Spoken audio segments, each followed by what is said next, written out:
जय श्री राम। शंखनाद में आपका स्वागत है। अरविंद केजरीवाल के नए घोटाले और घपले सामने आने वाले हैं। उनकी सरकार में अलग अलग विभागों में जो काले कारनामे हुए, भ्रष्टाचार हुआ और जो फंड का गलत इस्तेमाल हुआ, उसकी पोल खुलने वाली है। अरविंद केजरीवाल ने कोशिश तो बहुत की थी इसको रोकने की, लेकिन वो सफल नहीं हो पाए और अब ठीक चुनाव से पहले अरविंद केजरीवाल के सामने एक बड़ी चुनौती आएगी और उनकी ये मुश्किलें बढ़ गई हैं, क्योंकि 14 कैग रिपोर्ट जो कि आम आदमी पार्टी की सरकार के कामकाज से जुड़ी हुई कैग रिपोर्ट है, 14 रिपोर्ट्स हैं, वो अब पब्लिक में जारी की जाएंगी, वो विधानसभा में पेश की जाएंगी। ये कैग रिपोर्ट जो है वो है कंट्रोलर एंड ऑडिटर जनरल यानी कि नियंत्रक एवं महालेखा परीक्षक ने जो दिल्ली सरकार के विभागों के कामकाज को ऑडिट किया है, उसकी ये रिपोर्ट होंगी और इसमें ये पता चलेगा कि सरकार का जो पैसा है वो ठीक से इस्तेमाल हुआ या नहीं, कहाँ गड़बड़ियां की गई, और इस रिपोर्ट को सदन में पेश किया जाएगा, मीडिया में आएगी, लोगों के सामने आएगी। लेकिन अरविंद केजरीवाल ने इसे दबाने की बहुत कोशिश की थी कि कम से कम चुनाव तक उनकी पार्टी के उनकी पार्टी में जो भ्रष्टाचार हुए हैं, उनकी पार्टी में जो गलत काम हुए हैं, वो लोगों के सामने ना आ पाए। लेकिन एलजी के एक आदेश ने उनकी सारी पोल पट्टी खोल दी और उनके इरादों पर पानी फेर दिया। एलजी ने आदेश दिया है कि विधानसभा का विशेष सत्र बुलाया जाए और उसमें ये 14 कैग रिपोर्ट जो है वो पेश की जाए, जिन पर आम आदमी पार्टी 1.5 साल से कुंडली मारकर बैठी हुई है। ये कैग रिपोर्ट इतनी जरूरी होती है कि इनका लोगों के सामने आना जरूरी है, क्योंकि सरकार के कामों की भी तो जांच होनी चाहिए, उनका कोई चेक एंड बैलेंस होना चाहिए कि सरकार के विभाग कैसे काम कर रहे हैं।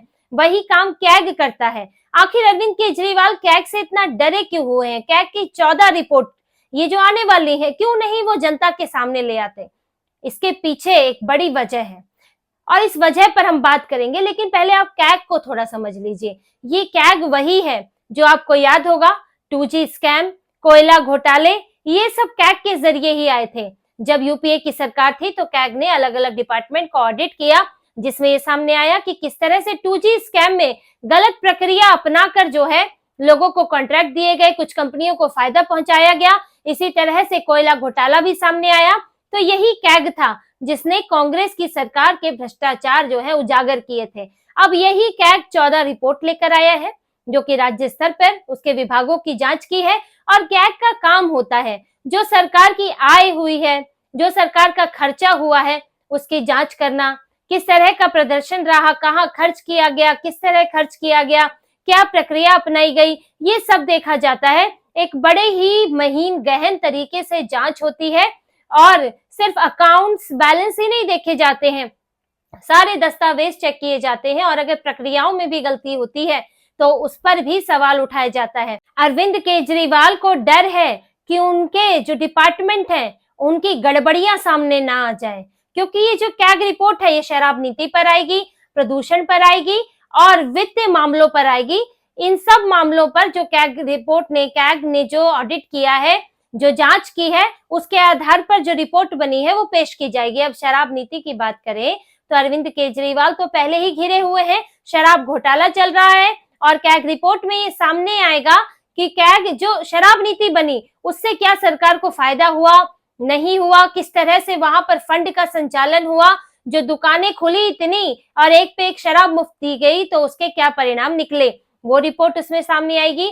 प्रदूषण को लेकर जो ये बड़ा दावे करते हैं, हमने क्या क्या उपाय कर दिए हैं प्रदूषण के लिए, तो वो सामने आएंगे कि क्या किया गया है, क्या नहीं किया गया है। ऐसे ही वित्त विभाग से जुड़ी हुई रिपोर्ट है। और देखिए, आम आदमी पार्टी इस वक्त दिल्ली को 8,000 करोड़ के घाटे में लेकर गई हुई है। 1,000 करोड़ का घाटा तो कागजों में ही है। इसके अलावा इन्होंने कई चीजें जो है, जो बजट एस्टिमेशन होता है उससे ही हटा दी थी, तो वो गिनती में ही नहीं आई और वो अभी भी बाकी है। जैसे कि जो दिल्ली मेट्रो को देना है, परिवहन विभाग को पैसा देना है, हाई कोर्ट के जजों की सैलरी है जो कि राज्य सरकार ही देती है। तो ये सब चीजें अगर देखें तो दिल्ली सरकार इस वक्त 8,000 करोड़ के घाटे में है। ऊपर से ये लोग 10,000 करोड़ का कर्ज केंद्र सरकार से और ले रहे हैं, क्योंकि अरविंद केजरीवाल को रेवड़ियां बांटनी है। तो वित्त विभाग की असली हालत क्या है, वित्तीय मामलों में दिल्ली की इन्होंने क्या बुरी हाल कर दी है, कैग रिपोर्ट से सामने आ जाएगा और क्यों हुआ ये भी पता चलेगा। तो ऐसे में अरविंद केजरीवाल डर रहे हैं, जो कि कहते थे कि मेरे पास फलाना नेता के खिलाफ 100 सबूत है, शीला दीक्षित के खिलाफ 300 सबूत हैं, डायरिया कॉपी पन्ने लेके घूमते थे। आज वही अरविंद केजरीवाल अपनी पार्टी की में पारदर्शिता नहीं रख पा रहे हैं, अपनी पार्टी की उनको जो ईमानदारी के बड़े बड़े दावे करते हैं उनको डर लग रहा है अपना रिपोर्ट कार्ड देने में। ये हाल हो गए हैं अरविंद केजरीवाल के, और इसीलिए इन्होंने ये जो रिपोर्ट है ये 2017 से 2021 के बीच के कामकाज की है।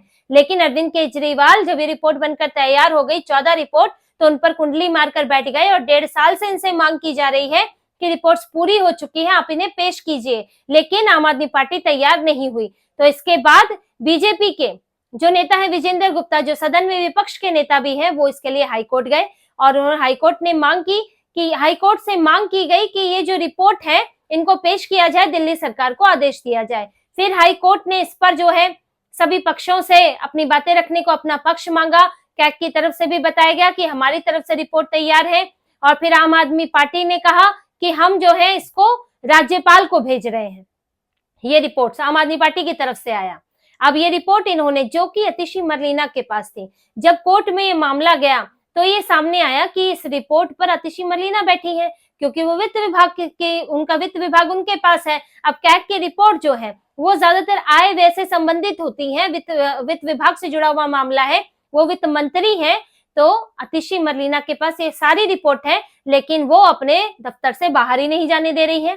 फिर कोर्ट का आदेश हुआ तो आम आदमी पार्टी ने चालाकी करते हुए राज्यपाल को दे दी ये रिपोर्ट्स। अब राज्यपाल के पास वो फाइलें पड़ी। अब राज्यपाल ने जवाब दिया कि ये हमारे पास है, लेकिन राज्यपाल को भेजने का मतलब नहीं बनता, ये तो सरकार को पेश करना चाहिए, पर राज्यपाल ने इन पर मंजूरी दे दी, इन रिपोर्ट्स को। और फिर कोर्ट में हलफनामा दायर किया कि हमारी तरफ से इसे मंजूरी दी जा चुकी है। साथ ही उन्होंने ये भी बताया कि अतिशी मरलीना को एक लेटर लिखा गया है एलजी की तरफ से, और एलजी ने कहा है कि आप जो है विधानसभा का एक विशेष सत्र बुलाएं और उसमें ये रिपोर्ट्स जो हैं उन्हें पेश करें। कैग की रिपोर्ट्स एलजी से मंजूरी मिल चुकी है। अब आम आदमी पार्टी को कोर्ट में फिर जवाब देना था, तो इन्होंने वो जो रिपोर्ट्स हैं जिन्हें एलजी ने मंजूरी दे दी थी, अब इन्होंने स्पीकर को भेज दी और बताया है कि स्पीकर को भेज दी गई है। अब स्पीकर अपने विवेक के आधार पर उनको जब सही लगेगा वो विशेष सत्र बुलाकर इन्हें पेश करेंगे। हालांकि थोड़ा पेश तो इसमें भी है कि इनके स्पीकर क्या फैसला लेते हैं, लेकिन अगर, क्योंकि ये मामला कोर्ट में जा चुका है, इतना दबाव बन चुका है, मीडिया में आ चुका है, तो इस पर अब स्पीकर को जल्द ही विशेष सत्र बुलाना होगा और कैग की रिपोर्ट पेश करनी होगी। क्योंकि देखिए अभी जो है ये चुनाव में वक्त, ऐसा नहीं है कि अभी एक हफ्ते बाद चुनाव ही है, अभी चुनाव में वक्त है, विधानसभा का सत्र तो चलेगा ही, तो उसमें बात बार बार यही उठेगी कि आप जो है रिपोर्ट्स पेश करें। और जब ये 14 कैग रिपोर्ट आएंगी तो फिर अरविंद केजरीवाल जो ईमानदारी का ठेका लेकर चलते हैं, उनकी पार्टी में कहां कहां बेईमानी हुई है ये सब समझ आएगा, और साथ ही इन्होंने दिल्ली वालों का क्या भट्ठा बैठाया है वो पता चलेगा। क्योंकि ये रेवड़ियां बांट रहे हैं, बांटने के पैसे नहीं है, लेकिन फिर भी बांटने में लगे हैं, यानी कि दिल्ली को कर्ज में डुबो देना चाहते हैं। और देखिए कर्ज में डूबने का सबसे ज्यादा नुकसान क्या होगा, क्योंकि देखिए लोगों को पता नहीं चलता। अगर सिंगल व्यक्ति, अपने परिवार में रहने वाला व्यक्ति, उसको ये समझ नहीं आता है कि सरकार पर कर्जा चढ़ने, किसी राज्य पर कर्जा चढ़ने का मतलब क्या होता है, क्योंकि सीधे उसके ऊपर तो कर्जा चढ़ा नहीं है, तो लोगों को पता ही नहीं चलता। लेकिन इसका असर ये होता है कि अगर सरकार के ऊपर कर्जा है और सरकार के पास पैसा नहीं है, तो जो जरूरी चीजें हैं वो सब जो है कटौती होने लगेंगी। स्वास्थ्य सुविधाएं, उसमें कटौती होने लगेगी, शिक्षा में कटौती होने लगेगी, सड़क निर्माण में कटौती हो जाएगी। जो जरूरी बेसिक सुविधाएं हैं लोगों की, जो उन्हें मिलनी ही चाहिए, कम से कम स्वास्थ्य और शिक्षा जैसी जो सुविधाएं हैं जो मिलनी ही चाहिए, उसके लिए सरकार के पास बजट ही नहीं रहेगा। अब आप इस कर्ज को आप डायरेक्ट महसूस नहीं करेंगे, लेकिन आप ये देखेंगे कि आप अस्पताल में जाएंगे तो आपके पास सुविधाएं नहीं होंगी, दवाइयां नहीं होंगी, डॉक्टर नहीं होंगे, बिल्डिंगें खड़ी होंगी, लेकिन अगर अंदर स्टाफ नहीं होगा, टेस्ट के लिए मशीनें नहीं होंगी, क्योंकि सरकार के पास पैसा ही नहीं होगा देने के लिए। आप स्कूल बच्चे को भेजेंगे तो वो सही शिक्षा प्राप्त नहीं कर पाएगा, टीचर नहीं होंगे, किताबों के लिए पैसे नहीं होंगे, साफ सफाई नहीं होगी, डिसिप्लिन नहीं होगा, मैनेजमेंट खराब होगा, क्योंकि सरकार के पास पैसे नहीं होंगे।